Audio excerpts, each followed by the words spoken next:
guys, it's Shadow the Rat, and for today's video, I thought I'd go ahead and give you a little update on Miss Olive here, and also congratulate her on reaching 2 years and 10 months of age, which is a very distinguished age for a little rat. And as some of you know, recently Olive's sister Donut unfortunately passed away. Donut had a lot of health issues going on, and she lived a very quality life despite them, and I'm very glad that we were able to give her such a quality life. And unfortunately this year has been a pretty hard one for my rats. I've lost, I think, 6 of them so far, which sounds crazy, you know, if you have any other animals, but rats are unfortunately very short-lived animals, and as someone who's had a lot of rats, you do unfortunately have to get used to losing them pretty much every year or two, because their lifespan is typically around 2 years, maybe a little longer if you're lucky. So I had a lot of seniors this year. And I also went ahead and adopted 3 more seniors, so it was definitely a situation where I knew I was going to lose a lot of rats this year, but that still doesn't make it easier. And of course Olive herself is very old, so unfortunately I don't know how much time she has left either. But one of the good things about rats is they really teach you to kind of live in the here and now, and so when it comes to like Olive, I don't really think about her passing or anything like that. I just try to focus on, you know, the fact that she's living a good life and she's actually doing really well for her age. She's still super active. She gets around no problem. So, you know, in general, she seems to be doing very well. I did recently treat these guys for some parasites, just because I saw a little bit of itching, and sometimes when rats lose cage mates or go through any sort of stress, even if it is, you know, not something under your control, then they can sometimes have a mite flare up. All rats carry some natural fur mites. However, they usually have this kept under control by their own immune system. And I should also mention these are not transmissible across species. Humans have their own kind of mites. Do not look up eye mites. They are pretty nasty. But it's completely fine to have, you know, a low population of mites, species dependent, of course. And your own immune system keeps it under control, which also happens with the rats. However, there are situations where they could get out of control if you're going through like a lot of stress, or if you're very old and your immune system just isn't able to keep up anymore, which, you know, Olive is both very old and has gone through the stress of several cage mates passing. So because of that, and because I saw her scratching some, I went ahead and treated all my rats for mites to just prevent any sort of flare-up. And I should add that Olive's loss of fur has nothing to do with mites or parasites. That's actually because she is a Rex rat, and Rex rats will develop thinner fur and balding spots as they age, and you usually start to see this happen between like 1.5 to 2 years of age, sometimes a little older, just depending on the Rex and, you know, what line they come from. However, again, Olive is very old for a rat, so seeing balding at this age really isn't surprising me.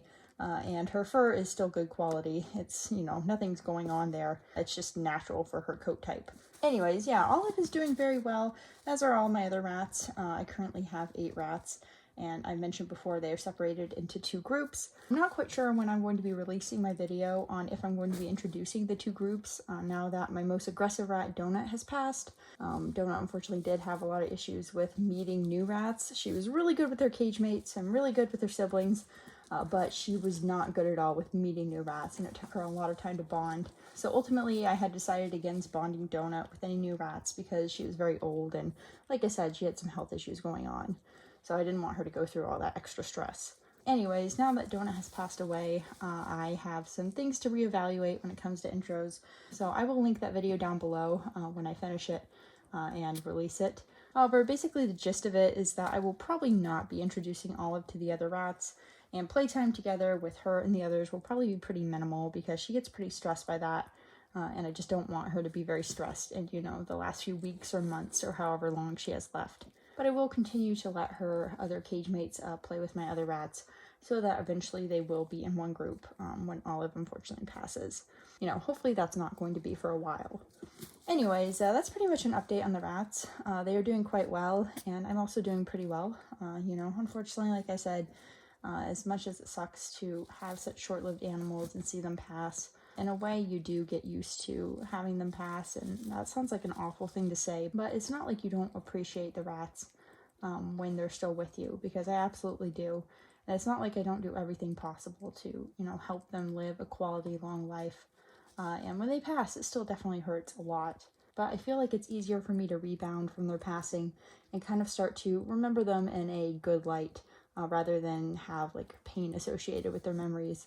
And I think it's just because, after having short-lived pets for pretty much all my life, it's just something that I've adapted to, not having them very long, but having them for a good time, so to speak. The candle that burns twice as bright burns twice as short, or something like that.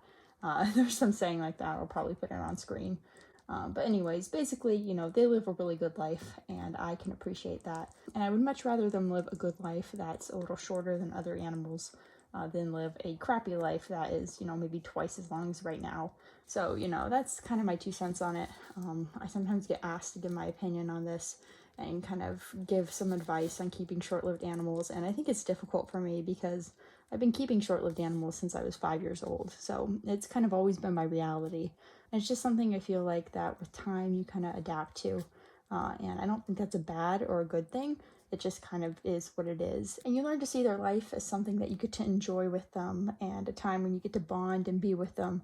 But you also get to see their passing as a natural thing and something that you don't really need to dread, which I think can be kind of difficult if you're coming from, longer lived animals to shorter lived animals. But anyways, that is pretty much all I wanted to say here. Miss Olive is doing quite well, like I said, as are all my rats. So yeah, that's pretty much it. And I will see you guys next time. Bye!